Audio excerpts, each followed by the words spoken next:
ನಮಸ್ತೆ friends, welcome back to simple and healthy life. ಆರೋಗ್ಯವೇ ಭಾಗ್ಯ ಅಂತ ಹೇಳ್ತಾ, ಇದು ಶನಿವಾರದ ಬೆಳಗಿನ ಬ್ಲಾಗ್ ಆಗಿರುತ್ತೆ. ಬೆಳಗಿನ ತಿಂಡಿಗೆ ಅಂತ ಜೋಳದ ರೊಟ್ಟಿ ಮಾಡ್ತಾಯಿದ್ದೀನಿ. ಅದನ್ನು ಮಾಡೋ ವಿಧಾನ ನೋಡೋಣ ಬನ್ನಿ. ನಾನಿಲ್ಲಿ ಕಾದಿರೋ ಬಾಣಲೆಗೆ 1 ಪಾವಿನ ಲೋಟ ನೀರು ಹಾಗೆ ಅರ್ಧ ಟೇಬಲ್ ಸ್ಪೂನ್ ಕಲ್ಲುಪ್ಪು ಹಾಕಿದ್ದೀನಿ. ಜೊತೆಗೆ ಸೇಮ್ ಅಳತೆಯ 1 ಲೋಟದಲ್ಲಿ ಜೋಳದ ಹಿಟ್ಟನ್ನು ಸಹ ಹಾಕಿದ್ದೀನಿ. ಅಂದರೆ ನೀರು ಕುದಿಯೋಕ್ಕೆ ಶುರುವಾಗಿದ ಮೇಲೆ ಹಾಕ್ಕೋಬೇಕು. ಅದನ್ನು ಹಿಟ್ಟನ್ನು ಹಾಕಿದ ಮೇಲೆ ಮಿನಿಮಮ್ 2ರಿಂದ 3 ನಿಮಿಷದವರೆಗೂ ಸಹ ಚೆನ್ನಾಗಿ ಮೀಡಿಯಮ್ ಫ್ಲೇಮಲ್ಲಿ ಕುದಿಸ್ಕೋಬೇಕು. ನಂತರ ಒಂದು ಸ್ಪೂನಿನ ಸಹಾಯದಿಂದ ಆ ಹಿಟ್ಟನ್ನು ನೀರಿನೊಳಗಡೆ ಚೆನ್ನಾಗಿ ಮಿಶ್ರಣ ಮಾಡಬೇಕು. ಮಿಶ್ರಣ ಮಾಡೋ ಹಂತದಲ್ಲಿ ಫ್ಲೇಮ್ ತುಂಬಾ ಕಡಿಮೆ ಇರಲಿ. ಆಗ ನಿಧಾನಕ್ಕೆ ಚಿಕ್ಕದಾಗಿ ಯಾವುದೇ ಗಂಟಿಲ್ಲದೇ ನೀವು ಚೆನ್ನಾಗಿ ಮಿಕ್ಸ್ ಮಾಡ್ಕೊಳ್ಬಹುದು. ಹಿಟ್ಟನ್ನು ಮಿಕ್ಸ್ ಮಾಡಿ ಆಗಿದ ಮೇಲೆ ಸ್ಪೂನ್ ತೆಗೆದುಬಿಟ್ಟು ಒಂದು ಪ್ಲೇಟನ್ನು 2ರಿಂದ 3 ನಿಮಿಷ ಅದು ಚೆನ್ನಾಗಿ ಹೊಂದ್ಕೊಳ್ಳೋ ಥರ ಬಿಡ್ಕೋಬೇಕು. 2ರಿಂದ 3 ನಿಮಿಷ ಆಗಿದ ಮೇಲೆ ಆ ಹಿಟ್ಟನ್ನು ತೆಗೆದುಬಿಟ್ಟು, ಅಂದರೆ ಸರೆ ಅಂತ ಕರಿತೀವಿ, ಅದನ್ನು ಒಂದು ಕೊಣಿಗೆ ಅಥವಾ ನಿಮ್ಮ ಹತ್ರ ಕೊಣಿಗೆ ಇಲ್ಲ ಅಂತಂದರೆ ಯಾವುದಾದ್ರೂ ಒಂದು ಸ್ಟೀಲಿಂದ ಹರವಾಣದ ಥರದಲ್ಲಾದರೂ ಸಹ ಹಾಕ್ಕೊಂಡು ನಾದ್ಕೊಳ್ಬೇಕಾಗತ್ತೆ. ನಾದ್ಕೊಳ್ಳೋದಕ್ಕಿಂತ ಮುಂಚೆ ಸ್ವಲ್ಪ ಬಿಸಿ ಇರುತ್ತದು. 2ರಿಂದ 3 ನಿಮಿಷ ಬಿಡಿ. ನಂತರ ಸ್ವಲ್ಪ ಕೈನ ತೇವಾಂಶ ಹಸಿ ಮಾಡಿಕೊಂಡು ಆಮೇಲೆ ನಾದೋದಕ್ಕೆ ಪ್ರಯತ್ನ ಮಾಡಿ. ನಾನಿಲ್ಲಿ ತೋರಿಸಿರೋ ಅಂಥ ಅಳತೆಗೆ ಯಾವುದೇ ಎಕ್ಸ್ಟ್ರಾ ನೀರಾಗಲಿ ಅಥವಾ ಹಿಟ್ಟನ್ನು ಹಾಕೋ ಅವಶ್ಯಕತೆ ಇರಲ್ಲ. ಚೆನ್ನಾಗಿ ನಾದ್ಕೋಬೇಕು. ಆದಷ್ಟು ಹಿಟ್ಟನ್ನು ನಾದೋದ್ರಿಂದ ಹಿಟ್ಟು ಚೆನ್ನಾಗಿ ಸಾಫ್ಟಾಗಿ ಬರುತ್ತೆ. ಉದ್ದೋದಕ್ಕೂ ಸಹ ಚೆನ್ನಾಗಾಗತ್ತೆ.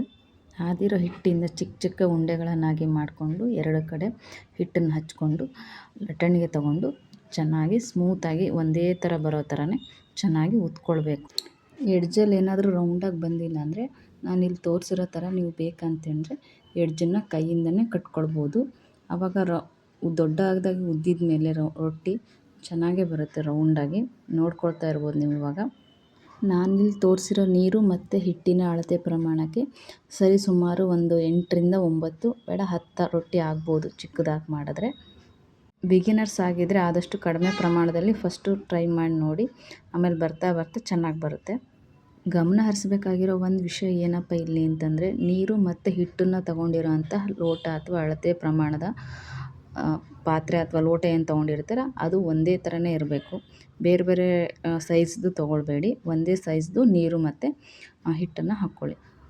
ಹಾಗೆ ನಾನಿಲ್ಲಿ ಅದೇ ಮಾಡ್ಕೊಂಡಿರೋ ಅಂಥ ಉಳ್ಳೆಗಳಿಗೆ ಸ್ವಲ್ಪ ಎಳ್ಳನ್ನು ಹಚ್ಚಿಬಿಟ್ಟು ಉದ್ದಿ ತೋರಿಸ್ತಾ ಇದ್ದೀನಿ. ಇದು ಸಹ ತುಂಬಾ ಚೆನ್ನಾಗಿ ಟೇಸ್ಟಿಯಾಗಿರುತ್ತೆ, ಪ್ಲಸ್ ಹೆಲ್ದಿಯಾಗಿಯೂ ಇರುತ್ತೆ. ಹಾಗೆ ಸ್ಟಾರ್ಟಿಂಗಲ್ಲಿ ಮಾಡ್ತಿರೋರಿಗೆ ರೌಂಡಾಗಿ ಬರಲ್ಲ ನಮಗೆ ಅನ್ನೋದಾದರೆ ಇಲ್ಲಿ ಒಂದು ಟಿಪ್ಸ್ ಏನಪ್ಪ ಅಂತಂದರೆ, ಒಂದು ತಟ್ಟೆನ ತೊಗೊಂಡು ನೀವು ರೌಂಡಾಗಿ ಅದನ್ನು ಕಟ್ ಮಾಡ್ಕೊಳ್ಬಹುದು. ನೋಡ್ತಾ ಇದ್ದೀರಲ್ಲ ಹಾಗೆ. ನಂತರ ಕಾದಿರೋ ಅಂಥ ಹಂಚಿನ ಮೇಲ್ಗಡೆ ರೊಟ್ಟಿನ ಹಾಕ್ಕೊಂಡು ಸ್ವಲ್ಪ ಬಟ್ಟೆನ ತೊಗೊಂಡು ಅದನ್ನು ತೇವ ಮಾಡಿಕೊಂಡು ರೊಟ್ಟಿಯ ಮೇಲ್ಗಡೆ ಹಿಟ್ಟೇನು ಹತ್ತಿರುತ್ತಲ್ಲ ಅದನ್ನು ಸ್ವಲ್ಪ ಒರೆಸ್ಕೊಳ್ಬೇಕಾಗತ್ತೆ. ಆವಾಗ ರೊಟ್ಟಿ ಸೀದು ಹೋಗಲ್ಲ ಅಂಥೇಳಿ. ಒಂದು 30 ಸೆಕೆಂಡ್ ಆಗೋವರೆಗೂ ಮೀಡಿಯಮ್ ಫ್ಲೇಮಲ್ಲಿ ಬಿಟ್ಟು ನಂತರ ಆ ರೊಟ್ಟಿನ ತೆಗೆದು ತಿರುಗಿಸ್ಬಿಟ್ಟು ಹಾಕ್ಕೊಳ್ಬೇಕು. ತಿರುಗಿಸಿ ಹಾಕಿದ ಮೇಲೆ ಒಂದು 2 ನಿಮಿಷ ಬೇಡ 1.5 ನಿಮಿಷದೊಳಗಡೆ ರೊಟ್ಟಿ ಬೆಂದೋಗುತ್ತೆ. ನೋಡ್ಕೊತಿರ್ಬೇಕು. ಫ್ಲೇಮ್ ತುಂಬಾ ಜಾಸ್ತಿ ಇಟ್ಕೊಳ್ಬೇಡಿ. ಬಿಗಿನರ್ಸ್ ಆಗಿದ್ದರೆ ಆದಷ್ಟು ಮೀಡಿಯಮ್ ಫ್ಲೇಮಲ್ಲೇ ಮಾಡೋದಕ್ಕೆ ಪ್ರಯತ್ನ ಮಾಡಿ. ಯಾರೆಲ್ಲ ನಮ್ಮ ಚಾನಲ್ನ ಸಬ್ಸ್ಕ್ರೈಬ್ ಮಾಡದೆ ನೋಡ್ತೀರಾ ದಯವಿಟ್ಟು ಸಬ್ಸ್ಕ್ರೈಬ್ ಹಾಗೆ ಲೈಕ್ ಮತ್ತು ಶೇರ್ ಮಾಡಿ. Thanks for watching. ಇದೇ ಥರದ ಹೆಲ್ತಿ ರೆಸಿಪಿಗಾಗಿ ನಮ್ಮ ಚಾನಲ್ನ ಫಾಲೋ ಮಾಡಿ. Thank you so much.